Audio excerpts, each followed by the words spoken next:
Hey peeps, there's a huge thing going on right now with people making It Gets Better videos, and in many ways it does get better, and in some ways it can only really get better when we make it better. There are hate crimes that go on every single day, and they're tolerated by society in general. And those of us that stand up, there's not as many of us as, there should be. Because anytime that there's a hate crime done against anyone for any reason, it should be unacceptable.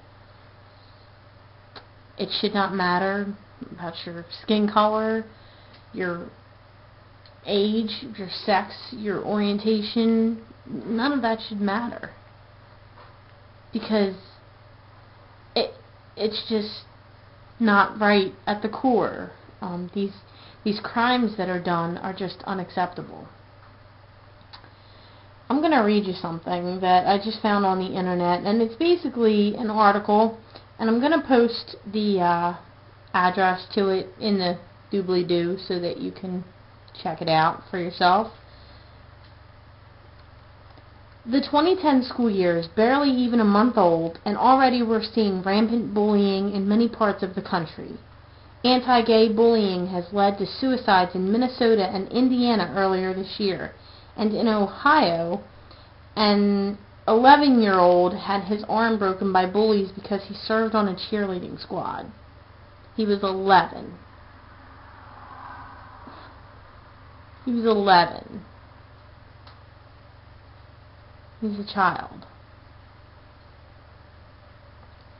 The tragedy and consequences of anti-gay bullying now extend to Houston, Texas, where a 13-year-old boy shot himself to death after relentless anti-gay bullying from his classmates. The boy's name was Asher Brown, and a profile of his case ran in this morning's Houston Chronicle. This article was written on September 28th. Brown was made fun of at school because of his size, his religion, and because of his sexual orientation. Bullies at the school would target Brown and pretend to perform mock gay sex acts on him, and the day before he committed suicide, he was tripped down a flight of stairs. Have you ever fallen down a flight of stairs? Because I have, and I did it because I'm a klutz, but I can't imagine somebody shoving me down a set of stairs.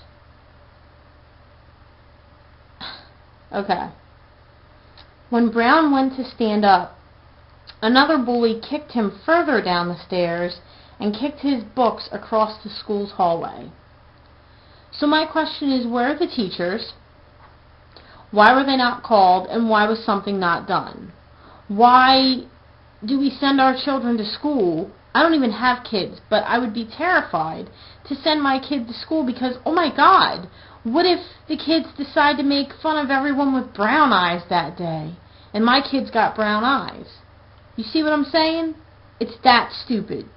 Kids, if you're making fun of someone because of any reason,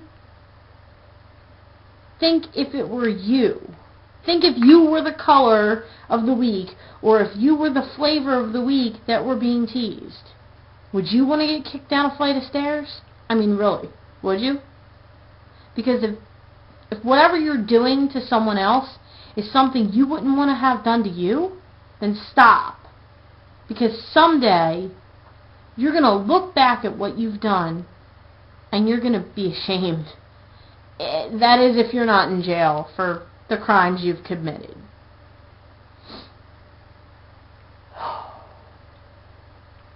The school, Hamilton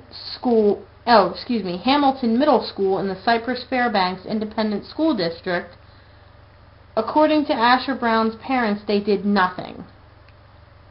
Despite the fact that administrators and staff were warned by Brown's parents that their son was being bullied, to be held responsible and to be stopped.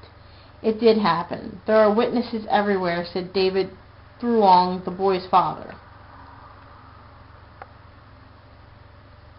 That paragraph didn't make sense, but the point is, Okay. If you are being bullied, I know it sucks. Last week I was in Acme, which is the store very close to my house. And a man and his girlfriend, I can only imagine, they were mid-20s to 30. They were around that age. Mid-20s to mid-30s. I am 30 years old. They followed me around the store calling me a fat dyke. I would love to tell you that everything is going to be a cakewalk when you reach adulthood. The reality is that it isn't always a cakewalk. The reality is that everybody that deserves to be punished or even smacked doesn't. What did I do to the man and his girlfriend? I walked up to the customer service desk and I stood in line, and they left the store because they were afraid that I was going to tell on them. If I had been in a place where I wasn't able to do that, I may have turned around and said something. But for as much as is possible, I try to ignore the idiots that are ignorant. I try to ignore them. If you're in a situation where you feel as if you're being persecuted for who you are, I'm going to stop this because my battery's dying.